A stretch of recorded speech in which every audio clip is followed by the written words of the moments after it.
Hello anime lovers, स्वागत है आपका वाइपर एनीमे एक्सप्लेन्ड चैनल पर। दोस्तों, सोलो लेवलिंग का सीजन 2 खत्म हो चुका है और आज से मैं इसकी मांगा एक्सप्लेन करने वाला हूं, जिसमें हम सोलो लेवलिंग के सीजन 3 की कहानी को जानेंगे। तो अगर आप चाहते हैं कि मैं इस सीरीज को कंटिन्यू रखूं तो वीडियो को एंड तक जरूर देखें। तो सीजन 2 के आखिर में हमने देखा था कि जिन्वू एक रेड गेट के अंदर चला जाता है। वहीं दूसरी तरफ एक अनजान जगह पर हम एक आदमी को देखते हैं जिसके सामने वही आइस मॉन्स्टर आ जाता है जिसे हमने पिछले सीजन में देखा था। ये असल में फ्रोस्ट मोनार्क है और इसका नाम सिल्लार्ड है। सिल्लार्ड यहाँ किसी फ्रेगमेंट ऑफ लाइट को ढूंढने आया था, लेकिन तभी यहाँ पर एक और मॉन्स्टर आ जाता है जिसका नाम योगुमंट है। वो सिल्लार्ड को ईस्ट की एक जगह के बारे में बताता है जहाँ पर शैडो मोनार्क रहता है जो कि जिन्वू है। सिल्लार्ड कहता है कि शैडो मोनार्क से हमें कोई दिक्कत नहीं है, हमने आर्किटेक्ट के साथ यही एग्रीमेंट किया था। दोस्तों, आर्किटेक्ट कौन है ये हमें आगे पता चलेगा, लेकिन हम उसे पहले एपिसोड में ही देख चुके हैं। खैर, योगुमंट आगे कहता है कि फ्रेगमेंट की लाइट भी उस ईस्ट वाली जगह में है, जो सुनकर सिल्लार्ड खुश हो जाता है। लेकिन तभी यहाँ पर एक तीसरा बंदा आ जाता है जो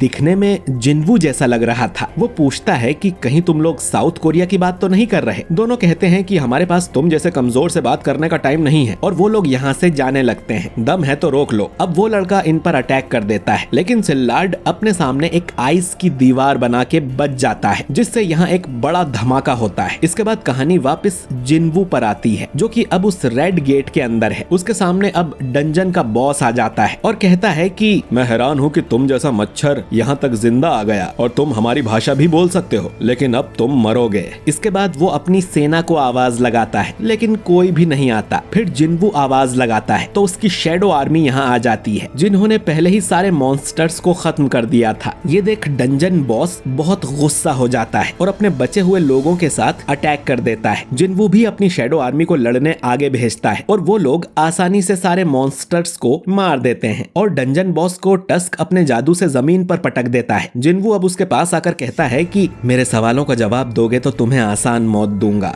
लेकिन जिन्वू उससे ज्यादा कुछ इन्फॉर्मेशन नहीं ले पाता और वो डंजन बॉस मारा जाता है। जिन्वू को लगता है कि सिस्टम उसे कुछ पता करने से रोक रहा है, लेकिन टाइम के साथ साथ उसे सब पता चल ही जाएगा। जिन्वू को रैंडम लूट बॉक्स में से एक की मिली हुई थी जिसमें जाने के लिए उसे अपना लेवल 100 करना था, जो कि जेजू आइलैंड मिशन के दौरान हो चुका है। जिन्वू को अब पता चलता है कि ये चाबी कार्टेनन टेम्पल की है। ये वही जगह है जहाँ पर जिन्वू को ये सिस्टम मिला था, यानी कि वो डबल डंजन सिस्टम जिन्वू को उसी जगह वापस बुला रहा था जहाँ से ये सब शुरू हुआ था। लेकिन अब जिन्वू काफी बदल चुका है, तो अगर वहाँ पे कोई उसका इंतजार कर रहा है तो मैं तुमसे जल्द ही मिलूंगा। इसके बाद हम उसी स्माइल वाले गॉड को देखते हैं जो कि डबल डंजन में बैठा हुआ था। इसके बाद हम जिन्हो को देखते हैं जो कि सोशल मीडिया पर जिन्वू के खिलाफ हेट कमेंट्स पढ़ के गुस्सा हो रहा था। तभी यहाँ जिन्वू आ जाता है और वो अपने साथ उस रेड गेट से कई सारे माना स्टोन्स भी लेके आया था, क्योंकि अब इन लोगों ने अपनी खुद की गिल्ड खोल ली है तो इन्हें पैसों की जरूरत पड़ेगी। जिन्हो कहता है कि ये तो बहुत है और इनसे हम आराम से अपने एम्प्लॉय को पगार दे पाएंगे। जिन्वू पूछता है कि एम्प्लॉय कहाँ से आ गया, तो जिन्हो बताता है कि गिल्ड खोलने के लिए उन्हें कम से कम 3 लोगों की जरूरत है। जिन्वू गिल्ड मास्टर है और जिन्हो वाइस गिल्ड मास्टर, तो उन्हें एक और मेंबर की जरूरत है। लेकिन सबसे पहले तो इन्हें अपनी गिल्ड का नाम रखना है। जिन्वू बोलता है कि उसने तो कोई नाम सोचा ही नहीं। जिन्हो अब बोलता है कि हम दोनों के लास्ट नेम को मिलाकर हम कोई नाम रख सकते हैं, जैसे वूहू गिल्ड या जिनजिन गिल्ड। अब जिन्वू बोलता है कि सोलो प्लेयर गिल्ड कैसा रहेगा, जो सुन जिन्हो चौंक जाता है क्योंकि ये बहुत बेकार नाम था। वो मन में सोचता है कि ये मजाक कर रहा है क्या, मुझे लगा था ये हर काम में अच्छा होगा, लेकिन आखिर है तो ये एक इंसान ही। तभी इनके दरवाजे पर नॉक होता है और जिन्हो दरवाजा खोलता है और वो ये देख हैरान हो जाता है कि एस रैंक हंटर चाहीन यहाँ आई थी। जिन्वू उससे पूछता है कि वो यहाँ पर क्यों आई है, तो चाहीन बोलती है कि वो जिन्वू की गिल्ड ज्वाइन करना चाहती है। जो सुन जिन्वू को यकीन नहीं होता कि ये तो ऑलरेडी चोई की गिल्ड की मेंबर है, तो उसे छोड़कर ये सोलो प्लेयर गिल्ड में क्यों आना चाहती है। ये नाम सुनकर चाहीन भी शॉक हो जाती है कि तुमने अपनी गिल्ड का ये नाम रखा है। जिन्वू कहता है कि हम दोनों ने बहुत सोच समझ के ये नाम रखा है, तो जिन्हो चिल्लाता है कि ऐसा कुछ नहीं है, तुमने तो मुझसे पूछा भी नहीं। जिन्वू अब नोटिस करता है कि चाहीन की दिल की धड़कन तेज थी और वो जरूर कुछ छुपा रही है। वो फिर से पूछता है कि तुम मेरी गिल्ड को ज्वाइन क्यों करना चाहती हो, चोई की गिल्ड छोड़ने पर तुम्हें उसे भारी पेनाल्टी भी भरनी पड़ेगी। चाहीन कहती है कि वो पेनाल्टी भरने को तैयार है और उसे जिन्वू से कोई एडवांस पेमेंट भी नहीं चाहिए। जिन्वू पूछता है कि तुम ये सब क्यों कर रही हो, इसमें तुम्हारा कोई फायदा नहीं है। चाहीन अब मन में सोचने लगती है कि मैं इसे कैसे बताऊं, सच पता चलने पर ये मुझे पागल ही समझेगा। ये सब उस दिन शुरू हुआ था जब चाहीन को जिन्वू की खुशबू अच्छी लगी थी। फिर उसे पता चला कि जिन्वू असल में एस रैंक का हंटर है। इसके बाद जब जेजू आइलैंड पर चाहीन मरने ही वाली थी, लेकिन जिन्वू ने किसी हीरो की तरह वहां आकर उसकी जान बचाई। जब उसे होश आया था तो गोगन ही से उसे पता चला था कि जिन्वू ने उन सबको बचाया है। तो दोस्तों असल में चाहीन को जिन्वू से प्यार हो गया है और वो अपनी पूरी जिंदगी उसी के साथ रहना चाहती है, इसीलिए वो उस गिल्ड को ज्वाइन करने आई है। और ये सब सोचने से ही उसका पूरा चेहरा शर्म से लाल हो जाता है। जिन्वू फिर से पूछता है तो चाहीन कहती है कि वो एक कंफर्टेबल लाइफ जीना चाहती है। जिन्वू को लगता है कि हंटर्स गिल्ड में उसे बहुत ज्यादा काम करना पड़ता होगा, इसीलिए वो उनकी गिल्ड ज्वाइन करने आई है। जिन्वू अब मान जाता है, लेकिन कहता है कि हमारी गिल्ड ज्वाइन करने के लिए तुम्हें पहले एंट्रेंस टेस्ट पास करना होगा। चाहीन पूछती है कि उसे किस तरह का टेस्ट देना होगा, तो जिन्वू कहता है कि तुम्हें मेरे सबसे स्ट्रॉन्ग शैडो सोल्जर को हराना पड़ेगा। चाहीन उसके लिए मान जाती है। अब टेस्ट के लिए दोनों हंटर एसोसिएशन के जिम जाने का सोच रहे थे, लेकिन वो यहाँ से काफी दूर था और जिन्वू को ये भी चेक करना था कि अपनी शैडो एक्सचेंज वाली पावर से वो अपने साथ किसी और को भी टेलीपोर्ट कर सकता है या नहीं। इसके बाद वो चाहीन को अपने करीब बुलाता है और शैडो एक्सचेंज का यूज करता है, जिससे ये दोनों यहाँ से टेलीपोर्ट होकर जिम पहुंच जाते हैं। वो चाहीन से कहता है कि चलो शुरू करते हैं, लेकिन चाहीन अपना वेपन लाना तो भूल ही गई थी। जिन्वू बोलता है कि कौन सा वेपन? वो कुल्हाड़ी। चाहीन कहती है कि अरे वो मेरा वेपन नहीं था। जिन्वू कहता है कि मैं तो मजाक कर रहा था। अब चाहीन स्टोरेज रूम में जाकर एक वेपन ले आती है। अब जिन्वू इग्रिस को समन करता है और चाहीन से कहता है कि ये फाइट तब तक चलेगी जब तक तुम इग्रिस को हरा ना दो और या तो खुद सरेंडर ना कर दो। वैसे तो जिन्वू ने कहा था कि चाहीन को उसके सबसे स्ट्रॉन्ग सोल्जर से लड़ना होगा, जो कि असल में बेरू है, लेकिन बेरू पहले ही चाहीन की पिटाई लगा चुका है, तो उसे देखकर कहीं वो डर न जाए। इसके बाद जिन्वू इग्रिस को डीमन किंग की तलवार देता है और दोनों में लड़ाई शुरू हो जाती है। इधर गोगन ही देखता है कि जिम की लाइट चालू है और सीसीटीवी में वो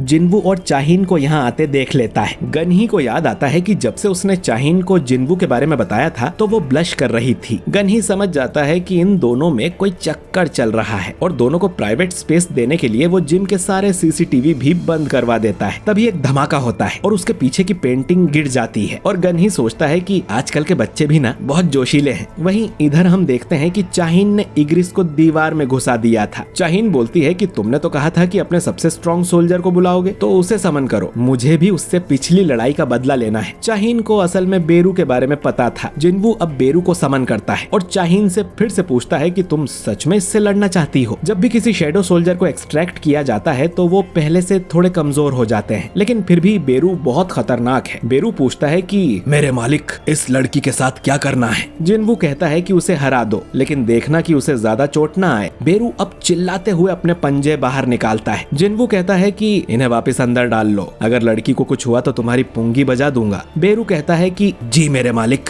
बेरू अब पिछली बार की तरह ठीक चाहीन के पीछे जाता है और वो उस पर तलवार से हमला कर देती है, लेकिन बेरू आराम से उसके सारे हमले डॉज कर रहा था ताकि आखिर में चाहीन ही थक कर हार मान ले। जिन्वू भी कहता है कि वो बहुत स्ट्रॉन्ग है, लड़ाई को यहीं खत्म करते हैं, लेकिन चाहीन कहती है कि मैंने भी हार नहीं मानी है। जिन्वू मन में सोचता है कि बेरू बाकी शैडो सोल्जर्स से अलग है, उसका जन्म ही हंटर्स को मारने के लिए हुआ था। उसमें भले ही दिमाग हो, लेकिन दिल से वो एक किलिंग मशीन है। चाहीन फिर से लड़ने को तैयार थी। बेरू कहता है कि तुम्हारी हिम्मत कैसे हुई मुझसे नजरें मिलाने की? तुम बस एक शिकार हो और मैं हूँ शिकारी। इतना कहकर वो चाहीन पर अटैक कर देता है। चाहीन भी उस पे अटैक करती है, लेकिन उसकी सोर्ड ही टूट जाती है। फिर वो अपनी सोर्ड ऑफ लाइट नाम की स्किल का यूज करती है और अपनी तलवार बेरू के अंदर घुसा देती है। तभी एक पल के लिए बेरू को अपनी पुरानी एंट क्वीन का आदेश याद आता है, जो था कि दुश्मन को खत्म कर दो, ये लड़की दुश्मन है। बेरू अब अपना कंट्रोल खो देता है और चाहीन को जान से मारने की कोशिश करता है, लेकिन तभी जिन्वू यहाँ आकर बेरू के पंजे को पकड़ लेता है और चिल्लाकर उसे रुकने को बोलता है, जिससे बेरू का दिमाग वापस ठिकाने पर आ जाता है और उससे माफी मांगने लगता है कि रहम करो मेरे मालिक।